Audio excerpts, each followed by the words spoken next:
The persistence of popcorn podcast.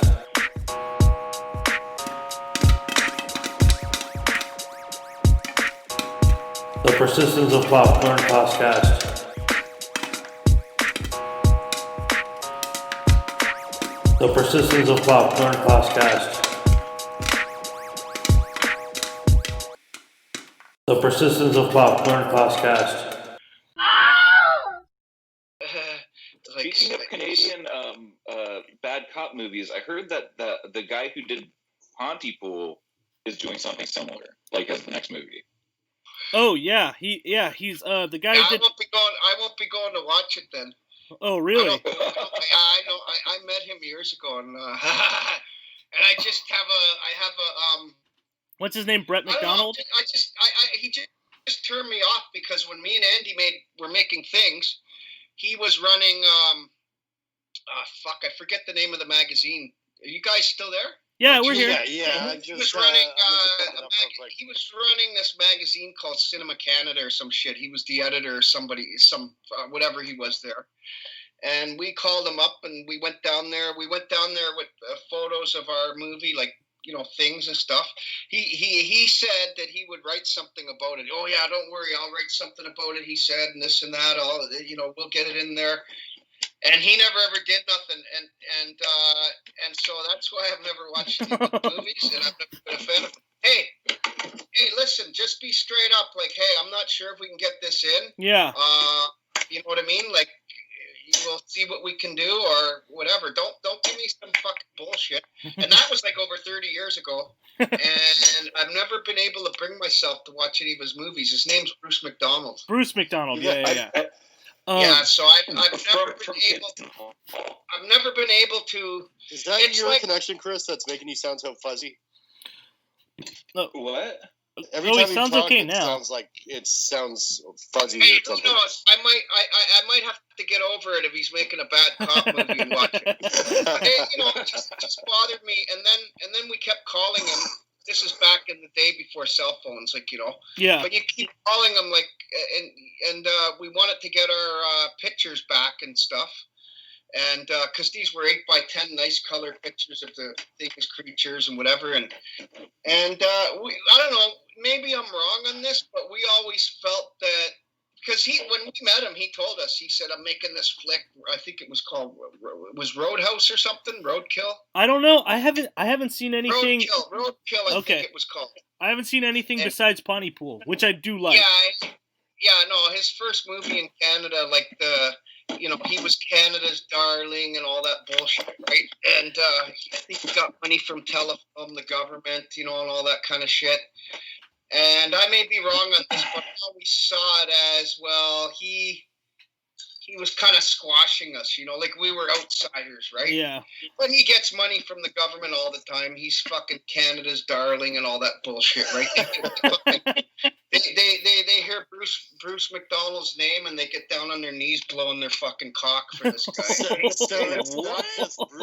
not just I'm sorry, but I'm sick of the fucking Telefilm in Canada here and the money that they give to fucking certain people, and they give the same movie makers money all the time. I did an application for them once, and it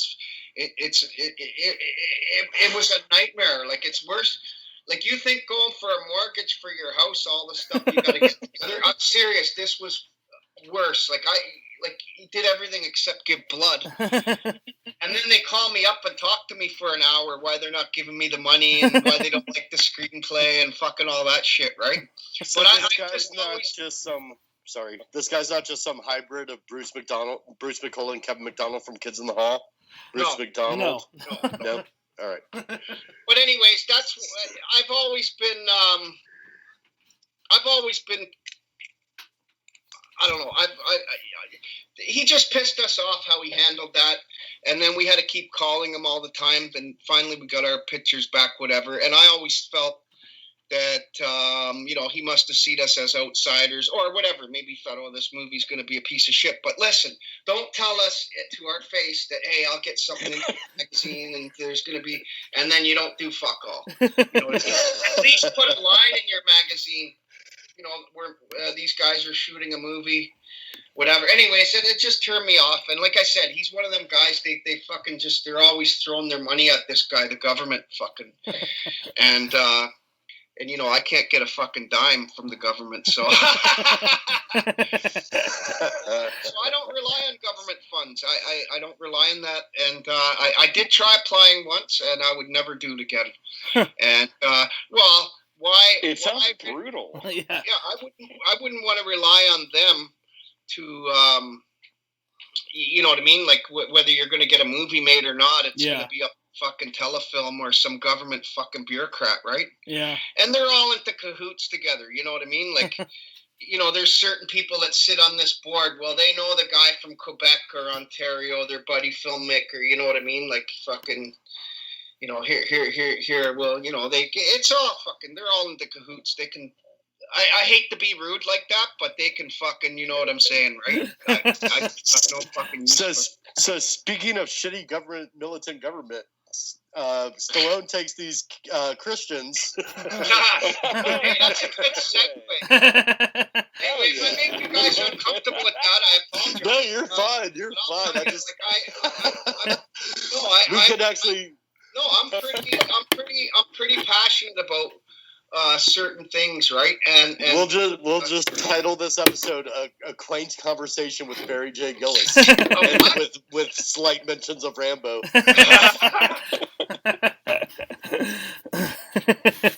No, I'm quite passionate about stuff like that, right?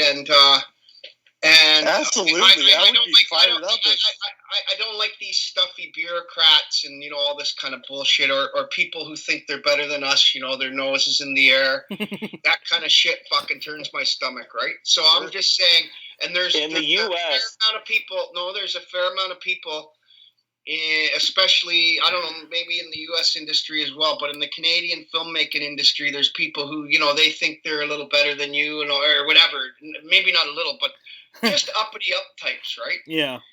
And in the U.S., the opposite of progress is Congress. No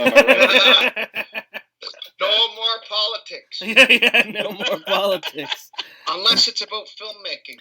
But no, it just makes me puke, right? Like, so I don't know. I just, and like I say, it goes back to the days of growing up in Ontario with the Ontario Censorship Board. And that's what they called themselves at that time. That name was changed years later. No, it was changed years later, like the Ontario Review Board or something. But they were actually called the Ontario Censorship Board. Huh. Hey, that was their name. And then they went, now they're the Ontario Review Board. Wasn't it OCB that created RoboCop? Or was that OCP? OCP. Barry, I meant to ask you, you're in Ontario right now? I lost here. what? OCP from RoboCop. OCB, those guys created we're talking RoboCop. about OPP. No, that's OPP's different. Hey, I'm down with OPP. Barry, I meant to ask you, you're in Ontario right now, correct? Yeah, I'm up here working. In Sudbury? Sudbury, Ontario. So have you ever heard of an old 70s zombie film made in Sudbury called Corpse Eaters? Corpse Eaters. I heard the name, but I haven't seen it. No. It was produced by this guy, Lawrence Zalenchuk, and it only showed at a drive-in, and then it never really had a release, and it came out in 1974. And actually, I put it out for the first time on VHS through Video Hoarder. That was my first release on Video Hoarder. But it's like this lost movie, and it's really great. It's like it's got really great zombies in it, but I always wondered if it had any type of reputation in Canada, especially in Ontario, if like people knew about it. Or let me check catexploitation.com real quick. It should be on there. Check. What's a corpse? Corpse Eaters. It's just called Corpse Eaters. I'm pretty sure I've heard of it because I think Andy told me about this a long time ago. Corpse Eaters. CanExploitation. But yeah, it's a really fun movie, and I met a guy through the internet who had like one of the last prints. And it's here. Exploitation Review, the Corpse Eaters. Yeah. I put it out on my distribution company, and it's like a really fun movie. But I always wondered if it had a cult following in Canada, or if it's mentioned in that same book I heard about things in that I have. They Came From Within. That was the first place I heard about Things and Corpse Eaters, and I hunted them down. Corpse Eaters has a review on canexploitation.com. It says the Corpse Eaters made by a handful of unknowns in Sudbury, Ontario. Yeah. Yep. Using recently established film development corporation loans, Canadian horror exploded in the early 1970s under the guiding hands of Ivan Reitman, Bob Clark, and David Cronenberg. One of the rarest titles to emerge at this time was The Corpse Eaters. I've heard of this movie before. I've even seen this poster. Yeah. Yeah, I actually... by a handful of unknowns in Sudbury, Ontario. The Corpse Eaters is a slightly misleading title, though, since it implies that the heroes of this film enjoy eating the recently dead. But that's not the case. The Corpse Eaters refers to zombies eating freshly killed humans, making this Canada's premier zombie film. Yeah. And then it goes on and on. The Corpse Eaters owes its obvious debt to Night of the Living Dead and da-da-da-da. And it goes on and on, right? Like, there's a pretty big review. Yeah, here, hold up. I'll show you. Wait, hold up. So now this has gone from Rambo to Corpse Eaters. We're going to discuss Corpse Eaters. Just kidding. But the Corpse Eaters, he has it here as an essential film. He has a list of movies that he considers essential. And the Corpse, like, it's a whole list, and then he'll have, he has a... these are the two releases. The year, the genre filmed in, and is it essential with a question mark? Like, for instance, Things he has as essential. Yeah. And he has this movie as essential as well. I've heard about it before. Yeah, it's a fun movie. You should check it out. Maybe I should send you a copy somehow if you can't find one. Well, I could probably. It might be on YouTube too, actually. Yeah, I might be able to see it. And I think Andy's talked about it before. Andy has every movie known that mankind. That's the guy I make Things with, right? Yeah. Andrew Jordan. Yeah, he and like that's how we ended up attempting to make our first movie, Brutal Violence, and then he had every movie coming down the pike on VHS at the time, and he was the first guy I knew with a VHS player or a big screen TV, and I used to go to his place to watch all kinds of movies. But I'm pretty sure, like, I've heard of it before. I seen the poster. Yeah. But you can read the whole review at canexploitation.com. Cool. Yeah. And that site is run by Paul Corrupt. I had met him when we did the 19th and a half anniversary edition release of DVD, which I bankrolled. That was before Intervision got in on it. Oh, okay. Things was originally released on VHS, and the fans kept asking and emailing and messaging, when's it on DVD? Finally, I bankrolled it, and I let all that money, the profits, go to Andy because his parents almost lost their house when we were shooting Things. He kept getting more and more money from them. Oh. So I always said if I was ever in a position to help them, I would. And we released it anyways, and all the profits went to him and stuff like that and his family. But at the Rumort Festival of Fear, I met Paul Corrupt, and he runs canexploitation.com, and he is he's an advocate for Canadian exploitation movies and stuff. Like, he's just like, you know what I mean? He's on the scene, right? Yeah, hell yeah. He's got the review right there. Yeah, I'd read it, but then we're getting away from the show. I'd read it all. You're right. Sorry, I had to ask. I just thought of it. I was like, oh, you're in Sudbury. I got to ask you about this, So I had to do it before I forgot. I want to go to so many parts of Canada so bad. I've only been to Vancouver and Toronto. Yeah, I've been to Vancouver before one time, and it's nice. It's like mountains there and stuff, and the city's there. I was born and raised in Toronto. Oh, okay, cool. Right.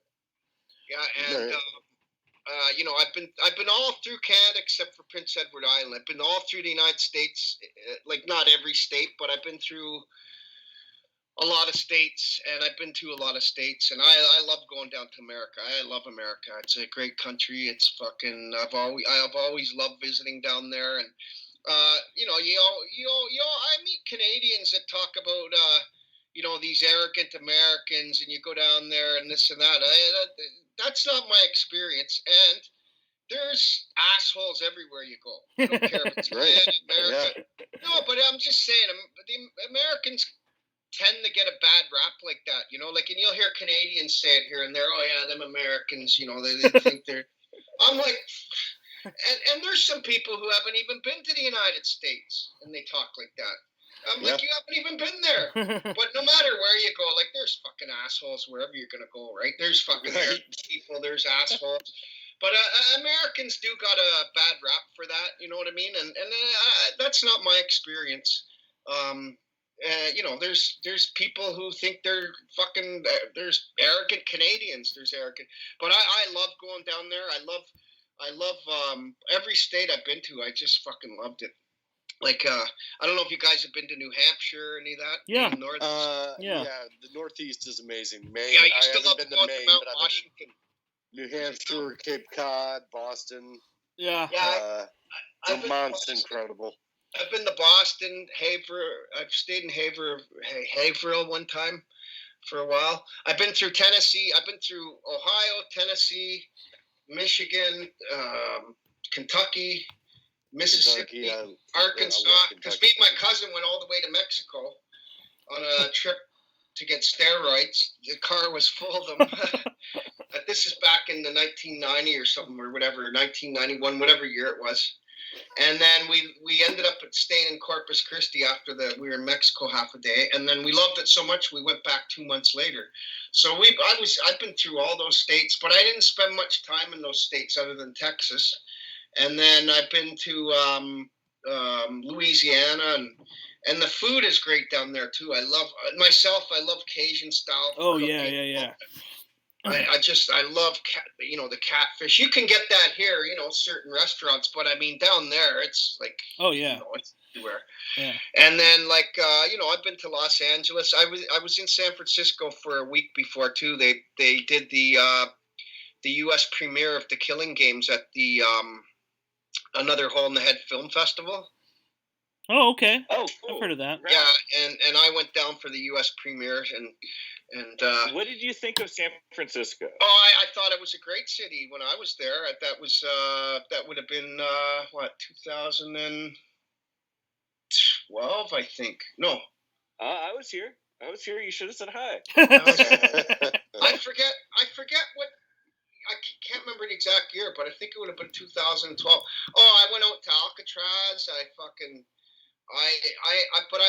just found the people there were very friendly. Like it was, I don't know, and it was like a close city. Like the people were, I don't know. Like, it's a small didn't seem city. scared of each other like they are in Toronto. They're kind of distant towards each other. I don't know. I just found something different about San Francisco. And always getting that poutine. San Francisco's fun. Yeah, San Francisco. I just found the people there were pretty. They were. It was such a great city. I told my daughter I wanted to bring her there someday. Me and her going to go on a trip. Just to make you and Pat best friends, I want you to explain what a bloody Caesar is. I know some people call it bloody Caesar. But when you order it here at the bar, you just say, I'll get a Caesar, right? And when you're down in the U.S. and you say Caesar, the bartender looks at you like, they don't know what you're talking about in most U.S. bars, right? Unless it's a place maybe where there's a lot of Canadians go, maybe in Las Vegas or something, you know what I mean? I don't know. I've never been to Las Vegas yet. But maybe a certain place where a lot of Canadians go, maybe they understand when you say, hey, I'll have a Caesar, right? They go, yeah, sure, coming right up. Or maybe there's some bars that have it, but I don't think, I'm trying to think, maybe at the airport in LA I got one, I think. I just can't remember now. But they're hard to find in the States. It's Clamato and vodka, basically. Mixed with Worcestershire sauce or whatever they call it. Yeah, I had a friend that drank those in film school. Yeah, I make. I mean, we call them. The most common is school. Full Sail. Oh yeah. Where? Full Sail in Orlando, Florida. Full Sail. Oh, okay. So yeah, like you got a lot of Canadians who go down to Florida, so. You know what I mean? Like, I don't know. I mean, this is my theory that where there's a lot of Canadians, and maybe if they're in bars asking for Caesars all the time, maybe the bar is going to make it happen. You know what I mean? I don't know, but I just know that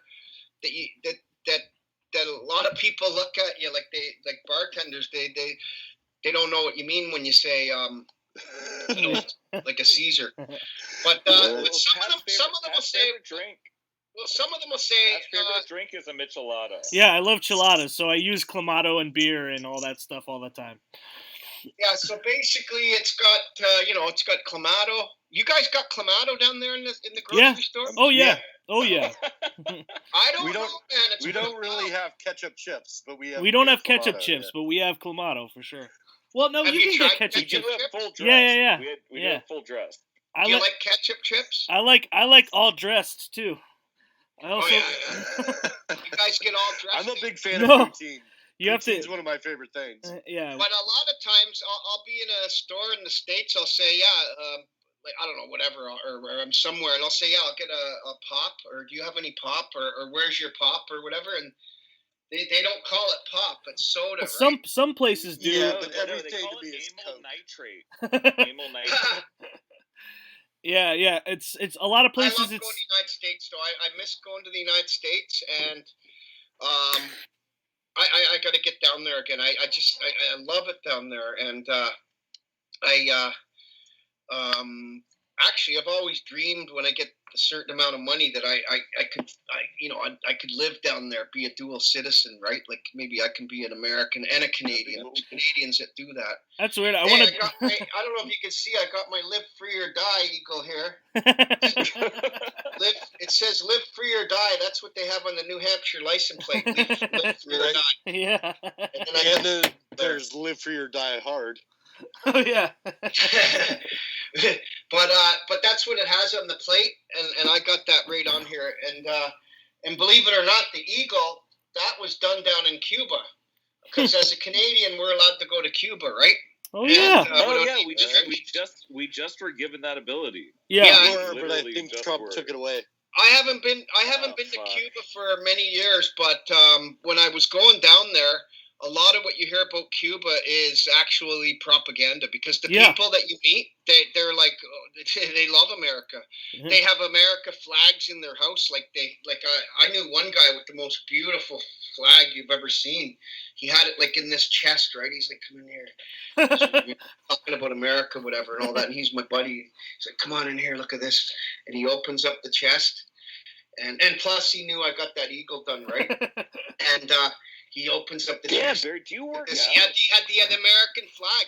Listen, those guys down there, they openly walk around the streets with whatever, Patriots football or whatever, like baseball caps from the States, tattoos. It's not like people think. And I met Americans down there who used to go there, and they would go through a third country. Like they'd go to the Dominican Republic. Yeah. And then they would go to Cuba, and Cuba knew they were Americans, so they wouldn't stamp their passport, because they don't want them to get in trouble when they go back. Yeah. So we asked this one lawyer we were hanging around with. He was from Jenkintown. We were like, well, when you go back to the States and they see, well, you went to Dominican, then you left. It shows that you left Dominican because they stamped the passport in Dominican that you left. And you went somewhere for whatever, a week or two, because he was down there a bunch of times, and then it shows you came back to Dominican. What do you tell them at U.S. Customs if they ask you?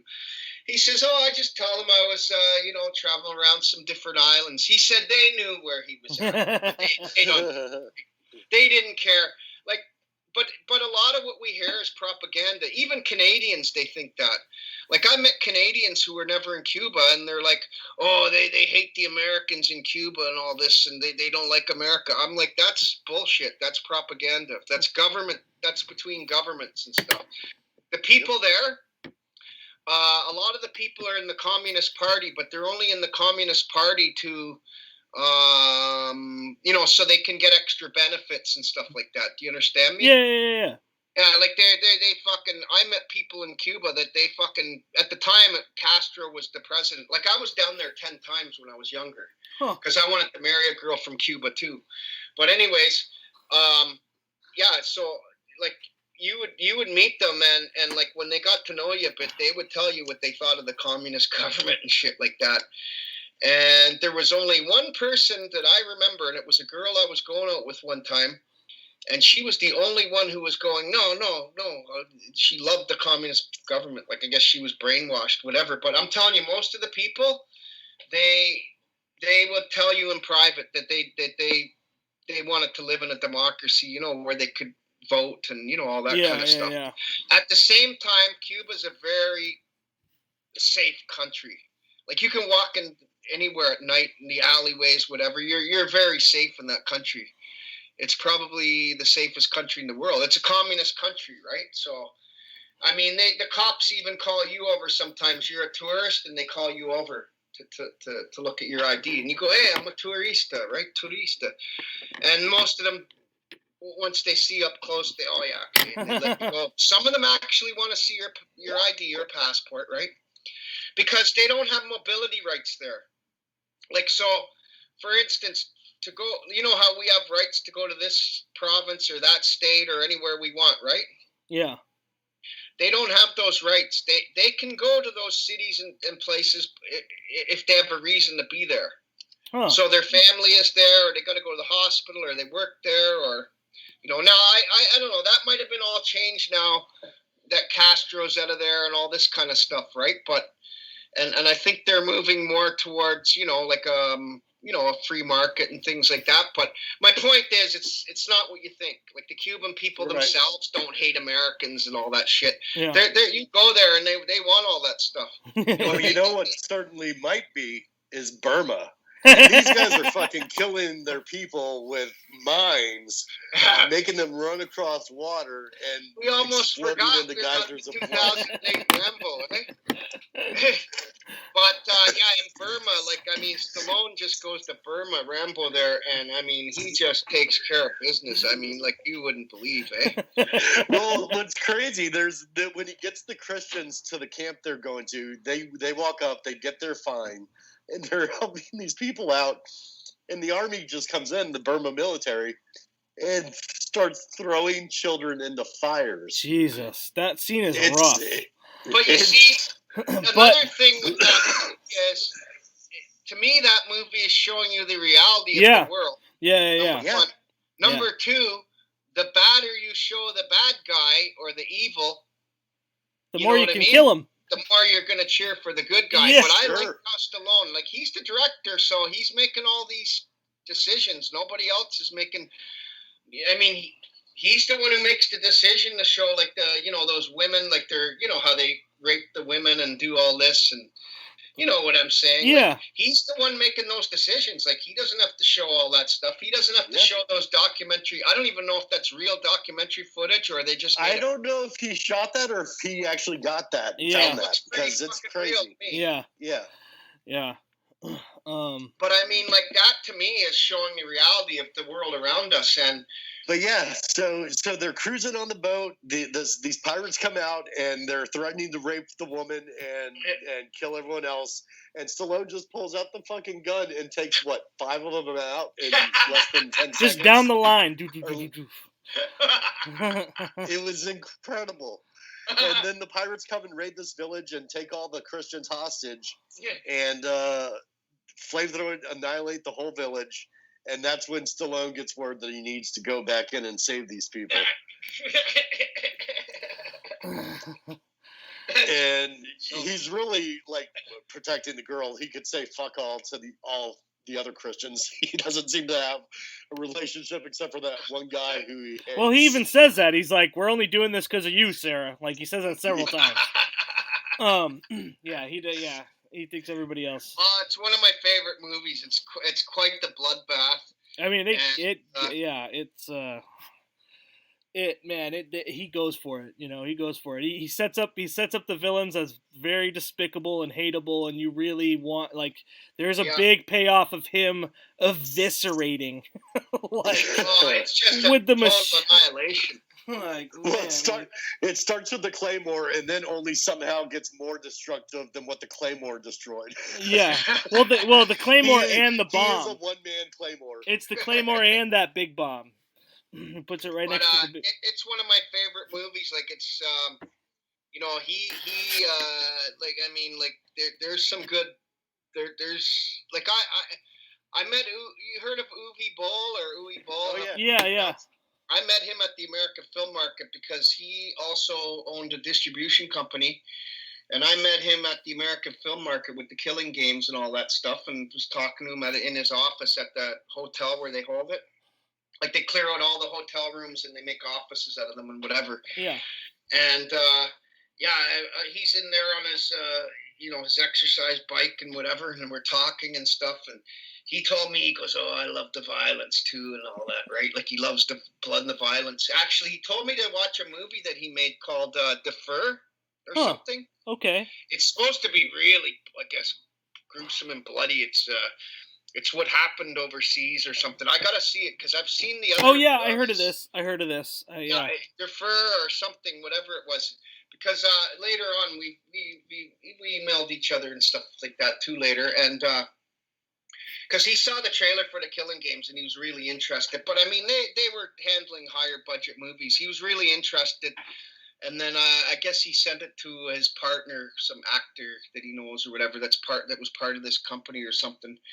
And I don't know, whatever. They just didn't think it would, you know what I mean? Whatever. It wouldn't, whatever they thought. They didn't take it on anyways. But me and him, I emailed him after I saw, what's the movie he made called, with the guy with the Brendan Fraser or something in it?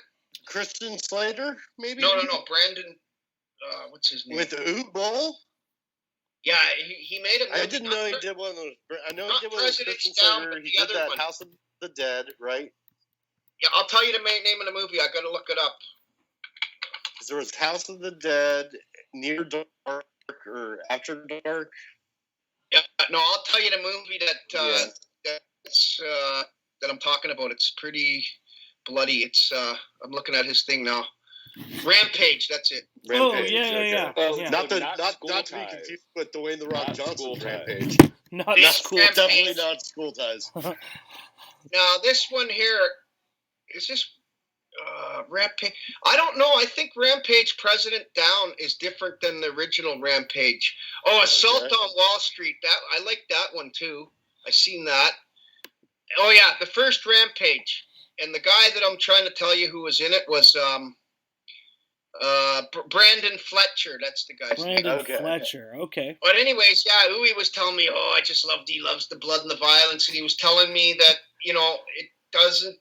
You can't sell the territories like you could in the past. You know what I mean? Like, you know what I'm saying? Like, there's only certain territories. But I forget the point I was making. But Defer, I think it's called, that movie. I got to see that movie. It's supposed to be really some bloody, violent. Yeah, I mean, I don't even know what the bloodiest kill in this movie is because each one is just as extreme as the one that came before. I want to say that it's literally the one where he rips the guy's throat out while. Yeah, he does dig his fingers into a man's neck and rip his throat out. That's pretty crazy. He does, but yeah, these movies I saw, Rampage, lots of blood and violence in that. Assault on Wall Street. I enjoyed that one. I couldn't really get through this. I think it was Blood Rain. No, it was either Blood Rain. Yeah, Blood Rain. I think it's called Blood Rain. Or was it? Yeah, I think that was like his first major American release too. Blood Rain is like a video game. For that. It's a video game. Can we just take 1 second to talk about how this is my most hated thing about the whole storytelling process of this movie was Rambo. The exposition, the amount of exposition that happened on the boat. Wait, what? You mean with the guy, when the guy's singing and everything, or? Yo, the singing fucking pissed me off. Well, that and none of these guys know what Rambo is capable of, and he's just the boat guy. They never get his name. They just call him the boat guy for the remainder of the movie. Yeah, well, that's all part of it too, right? Yeah. Because that's all part of it. Like, the British guy just being obscenely shitty. There's different ways to make the audience cheer for the hero, right? Like, for instance, there's a screenplay book out there called Save the Cat. And that book there, you wonder why they call him that. Why is that the title? Well, as you read the book, if you want to make your hero, like whether it's a comedy, drama, whatever, you want to make the hero the good guy that the audience loves and all that, you have the hero save the cat. Like that, it's used as a metaphor, right? But I mean, that's all to do with getting the audience to fucking, go for that hero, right? You're just in Stallone's corner more. Sure. With the goings on. Oh, is that what he's talking about? Well, that's kind of the issue that I had was that, like, when Schoolboy introduces himself, nobody fucking ever in real life has ever explained their I had a huge problem with that. I was like, okay, we got to know that this guy's going to be a good dude and have Stallone's back, but there's no reason to do this because Stallone's clearly not going to ask him because he doesn't give a fuck about these people. He only wants to save Sarah. Yeah, like, make the character true to itself, you know? Like, and that one fucking British dude who kept, like, wandering around being like, go faster, and it's like, they should have just left him after he stepped on the mine. There was no reason to help that guy out or save him in any way. I don't know, like, but I you know, like, there's certain things in movies, like I saw, what's that movie that the Green, what's it called? The Green Inferno, Eli Roth.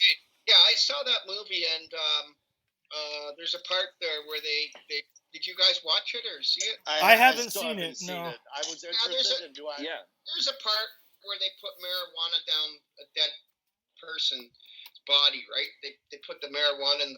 You'll have to see it, but there's certain things in certain movies that so they smuggle I look the weed at it and I through the go, body?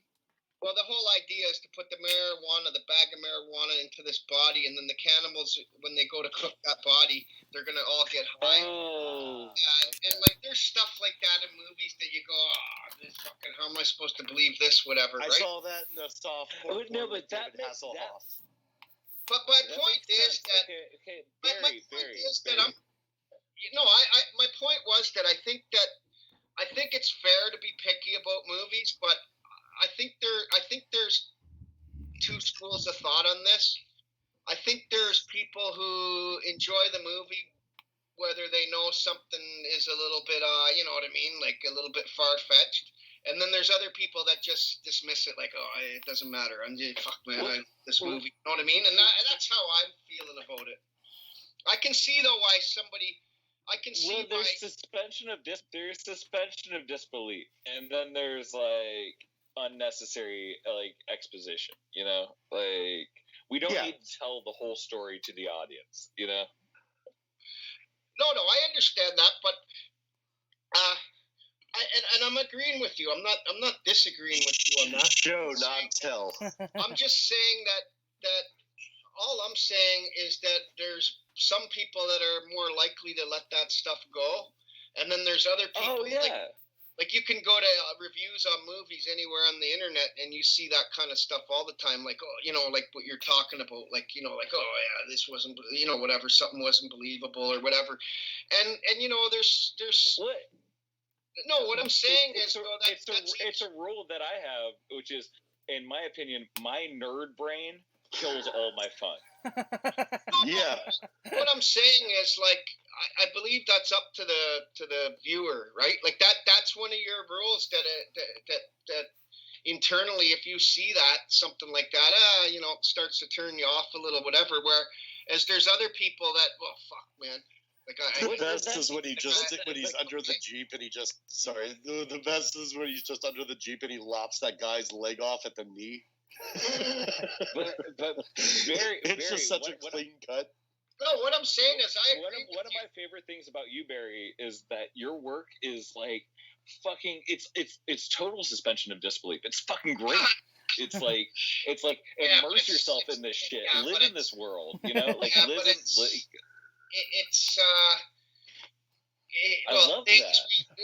Things we were just learning as we went, and we just wanted to make a movie, and we didn't do none of that on purpose, to try to. It just, you know what I mean? That's but you were having fun, right? You were. We were having fun and stuff. You were creating pure art. My favorite part of the Killing Games is Son of Satan and Dirty Jesus. Those characters are fantastic, and the reveal of the fact that Birdman wasn't that girl's dad, but it was his best friend at the end. Did you see his head getting smashed off the? Yeah. I did all those effects. Nice. Yeah. It's true. the effects girl was half asleep, and me and the cinematographer were shooting like, oh god, we're shooting around the clock, like something like 36 hours or something to get the movie done, right? Because he had to go back to Ontario, and we'd even changed his flight and got another one and did all that, but there was so much to shoot. And I had so many different locations in that screenplay, and I hadn't shot a movie in years, and fucking I had locations all over. Yeah, I was going to ask you what the budget was on that, because you do get a lot of exterior shots and, like, nicer vehicles, and, like, the blood and gore is really well done. So. Yeah, well, the vehicles were all owned by the people in the movie and stuff, and Alex owned, I think Alex brought... Did you have to get permits for all the locations then? No. We shot that in a place called Lac St. Anne. We were actually supposed to shoot it in a place called Alberta Beach, and the mayor said they'd give us permission to shoot there. And we had insurance. We had you need insurance to shoot, like, you know, in a city or something. So we had $2 million insurance or something. Oh wow! But the newspaper had done a story about our auditions. And they called me up and asked me about the Killing Games. That's back in 2010 or whatever, before we shot it. And I said, there's going to be blood, there's going to be violence, there's going to be nudity and all that. And it went. And as soon as it went in the paper, I guess the newspaper, whatever happened, that they didn't want us shooting in Alberta Beach anymore. They thought it was going to be a porn movie, they were saying, and it was going on and on like this. And they were denying that they were even giving us permission. The mayor of that town called Alberta Beach. It's like it's kind of a tourist place in the summer. It's a beach, but a buddy of mine owned some cabin. He owned a cabin and he had an RV where I was staying. And then there was other people in that area we talked to that let us rent, you know, some locations and stuff. And we shot it mainly in that area, except for a little bit in Edmonton, a little bit of the driving scene with me and Birdman. And I was interested why you kept a side profile on that shot, and he got the full facial. You know, it was only left profile for you every time it cut back to you. I haven't seen the movie in a while, but I'm trying to think now. I know we that was the last. I believe that was the last thing we shot, because Nigel had to get an airplane the next day, and we shot that quick in Edmonton, like just jumped in a vehicle and just start shooting, and that we shot that like really fast. Well, just about everything we were shooting was done really fast. But the night with Birdman, when his head's smashing against the thing, I did that all backwards. So his head against the thing, and you reversed it. I poured a bunch of blood on him, and then I had Son of Satan pull his head back. Yeah. Now let's put it back, put more blood on him. Okay, pull his head back again. Between that and some little bit of editing things I did, and his face is just a mess, and I loved it. But he was actually having hypothermia that night. Like, I mean, he wasn't. I shouldn't say he had hypothermia, but he was that close to getting it. And we had to shoot it fast, and the makeup because it was outside and it was that cold, or makeup girl. Yeah, it was really cold that night there, and this was only like, I think the 1st of September or something. Oh wow. And, yeah, it was cold at night. But anyways, the makeup girl, like, she was in the house sleeping or something. I'm like, hey, come on, we got to shoot this. And like coming out in a daze and whatever. And like this guy is like out there freezing. Like we thought we were going to have to bring him to hospital. Like we were thinking we might have to, and we had to get this shot. And then the camera was, the battery kept dying out because of the cold, and it was a nightmare. But so I fucking jumped into action, and that bloody scene there, every time I see it, I'm like, well, yeah. Fuck, it looks good. It looks good. That technique works well. The reverse, start it there and then reverse it. That works really well. Yeah. See, there's like, how do you explain it? Like, I like hiring makeup people and stuff, but sometimes, I hate to say this. Like, I mean, they're usually good at what they do. Like, if they're going to put a scar on someone's face or this and that. But sometimes when it comes to the blood and stuff, like, or whatever, it's like they're like, sometimes I just got to jump in there and do these things and just get the blood going and just fucking. Because I mean, like I've done all this stuff before. Like, I mean, it was me and Andy a lot of the time on the shooting things, and I was throwing blood in my own face behind a wall.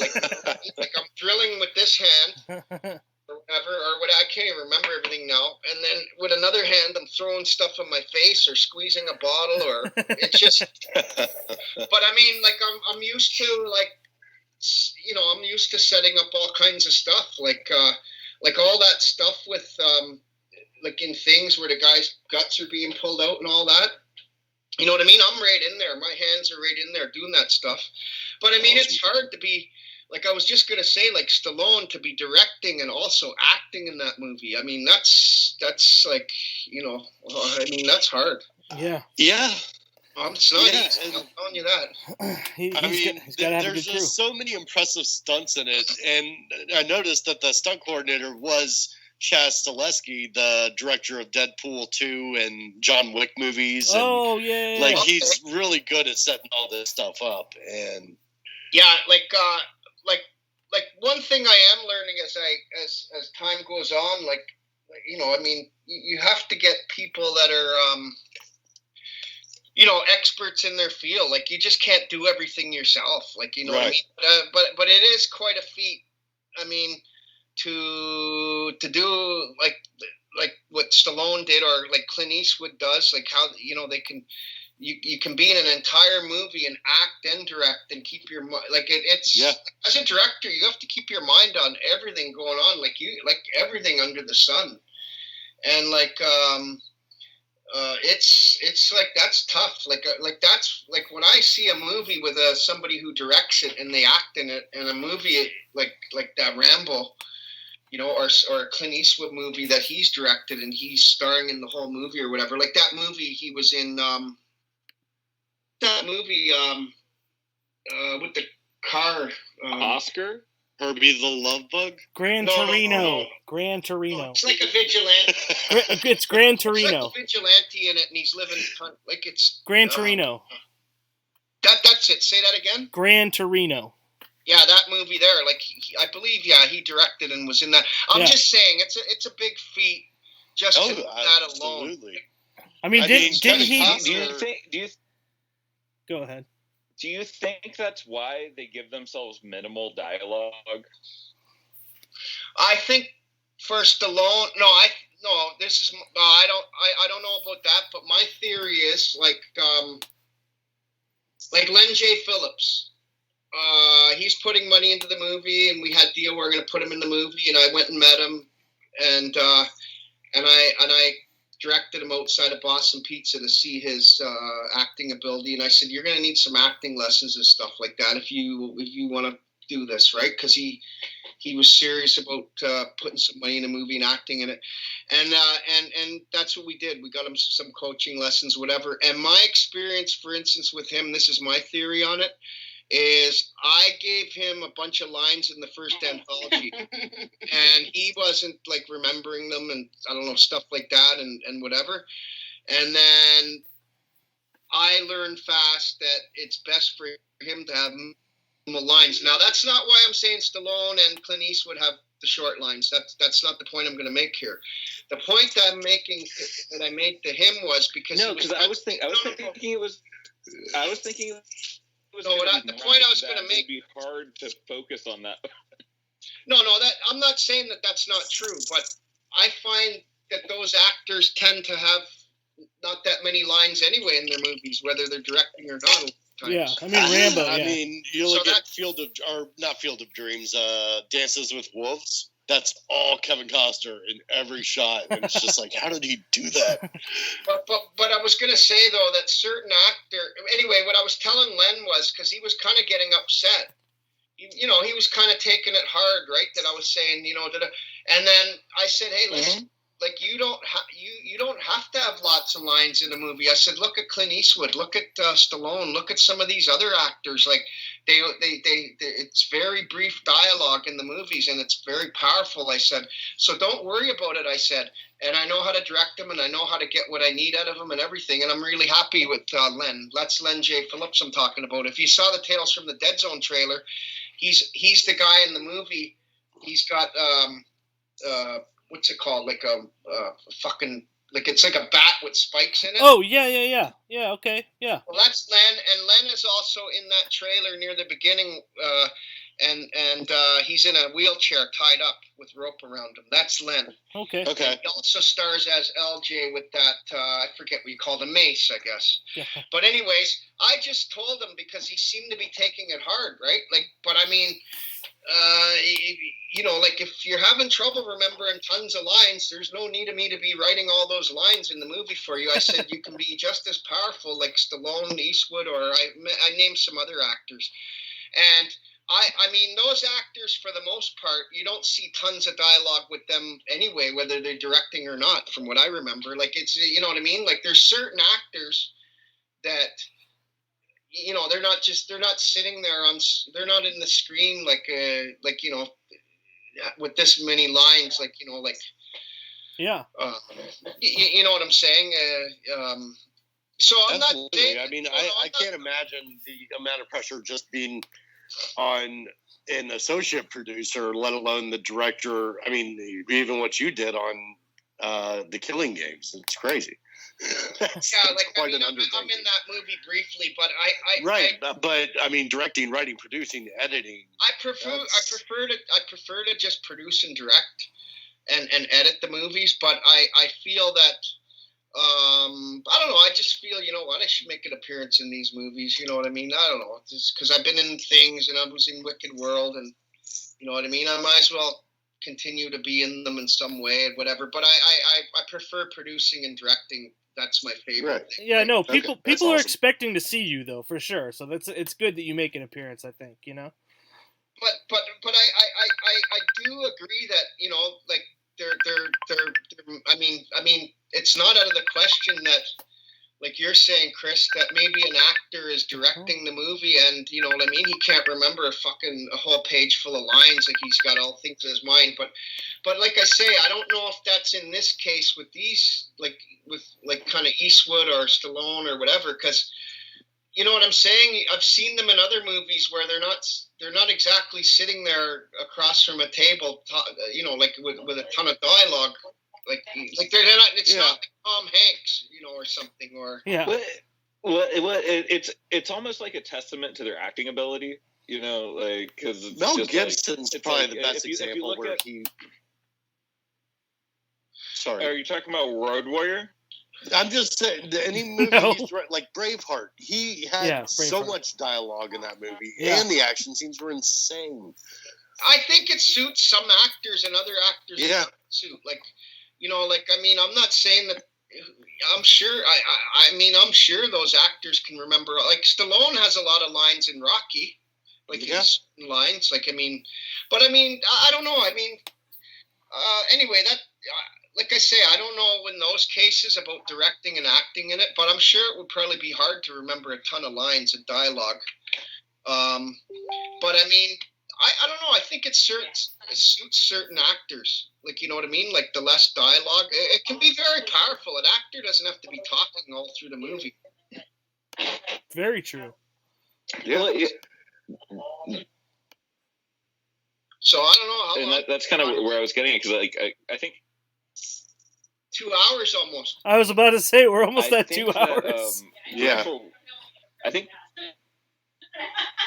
Fuck. Something keeps cutting out. Movie. Is that What your happens in the side? movie now? Okay, so finally, Sylvester Stallone is reaching his apex in this movie. He's got the gun. He's got the gun with the shield on the truck.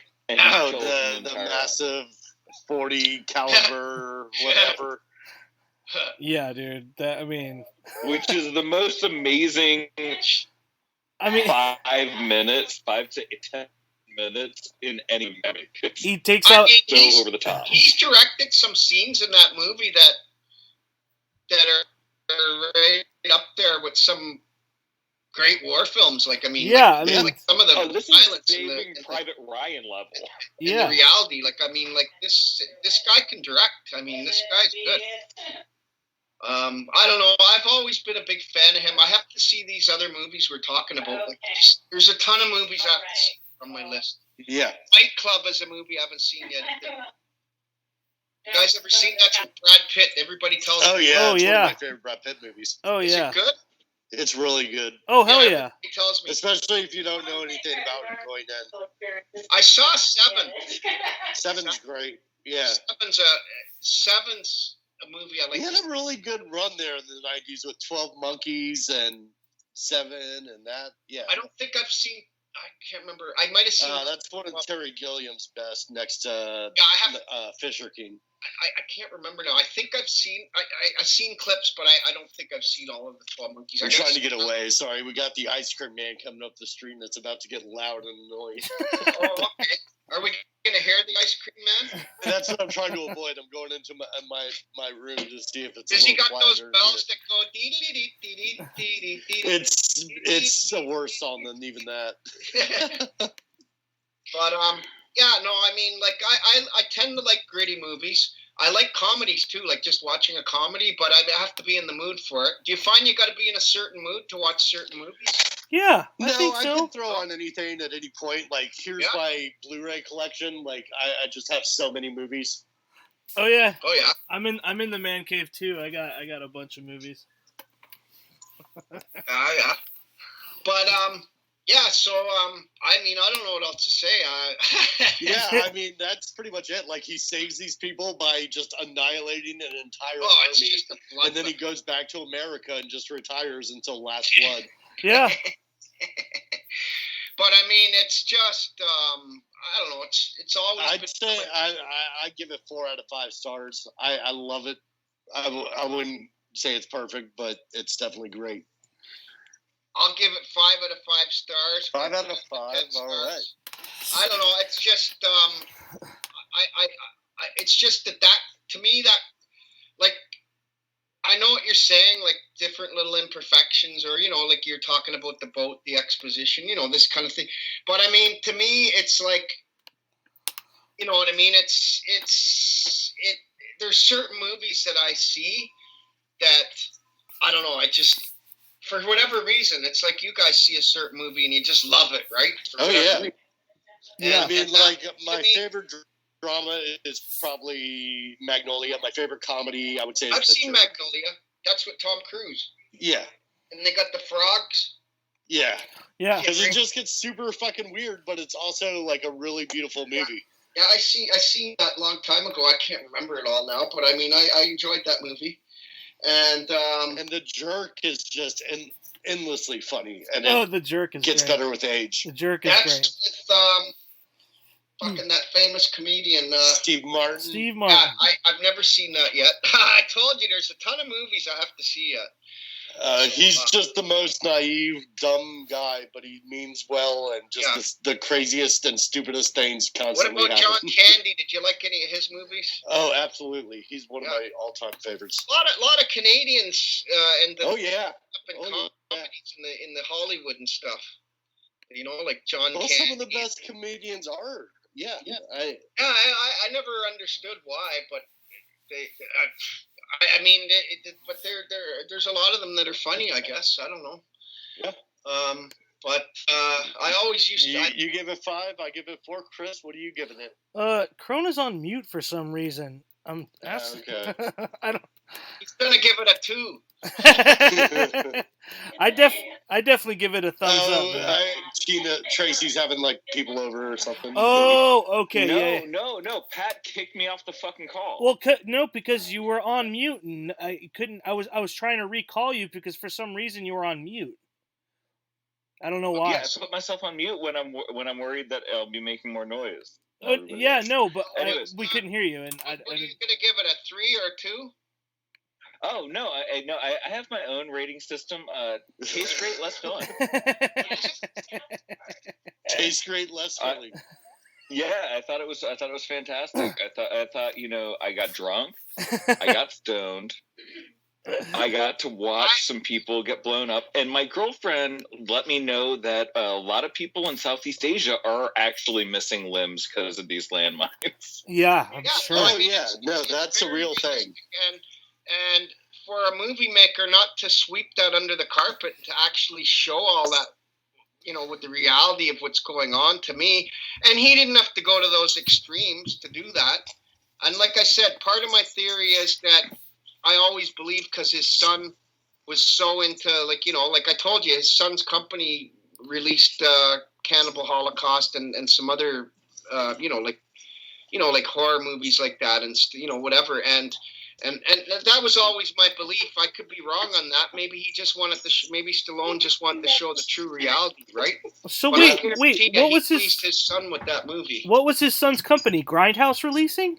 That's it, yeah. Oh, okay, cool. I didn't realize that was his son. Yeah, he put out a bunch of cool stuff. I think I have that movie Pieces, I think, on that label.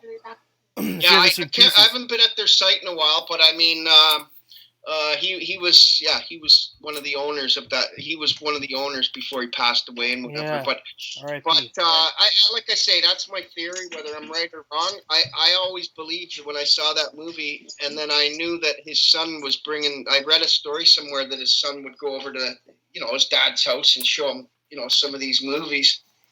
And fucking, you could just imagine Stallone sitting there watching some of these, whatever.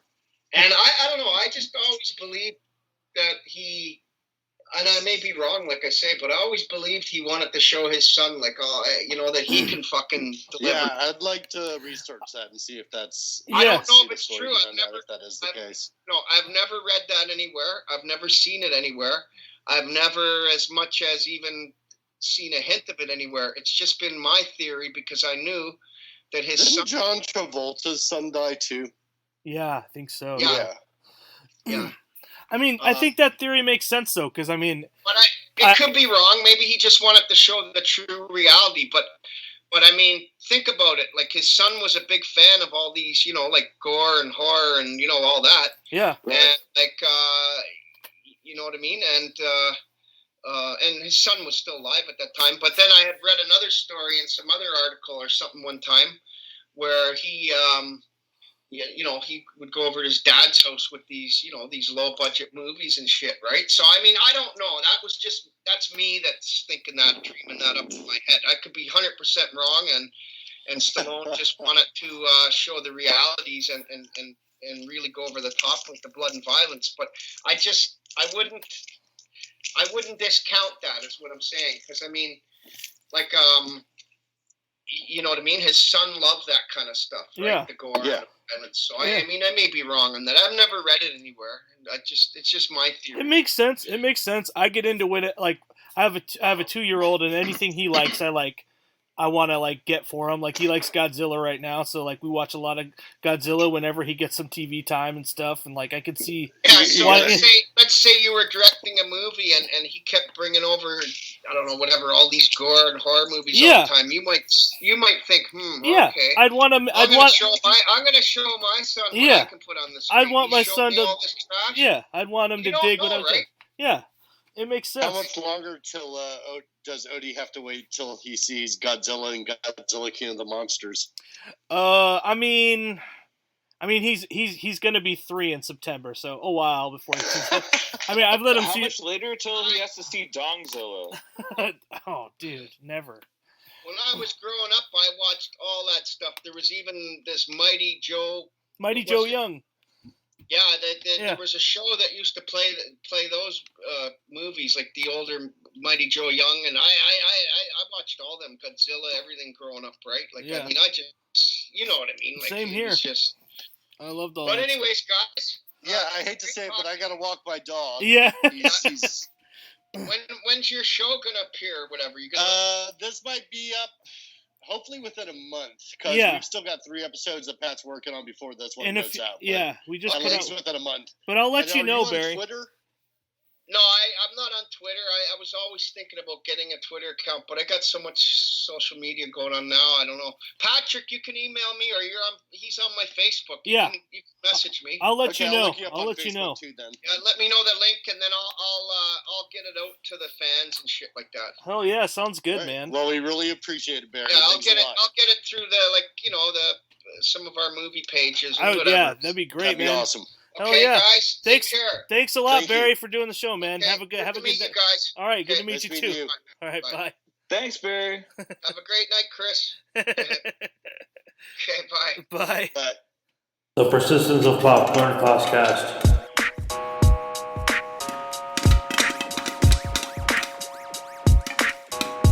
The persistence of popcorn tosscast. The persistence of popcorn tosscast. The persistence of popcorn tosscast.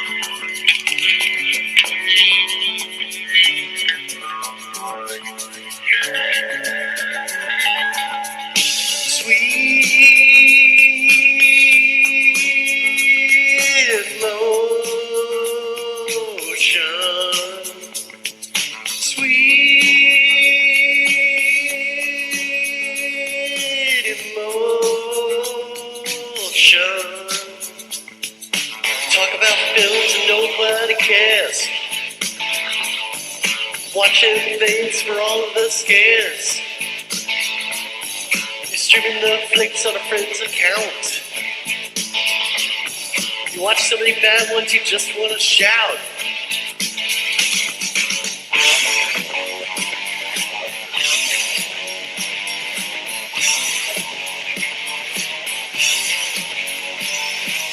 Watch it for hours and still haven't pissed.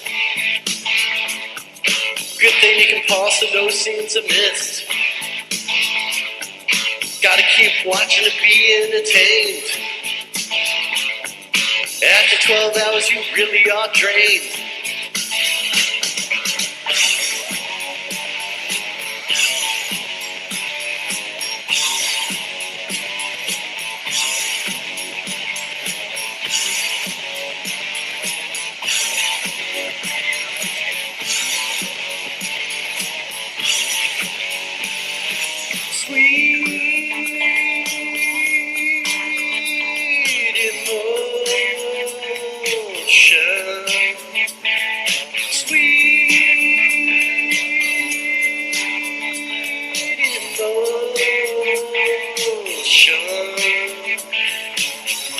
Running through franchises a little ill. Bond, Envy, Murtaugh, always leave it thrilled. Laughing out loud at all I can. Man, that guy really hates these cans.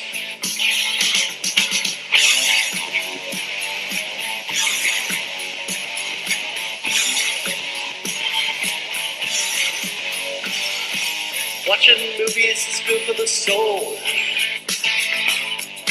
Give me a second while I pack up the bowl. Gonna watch another just to be clear. When you get a chance, grab me a beer.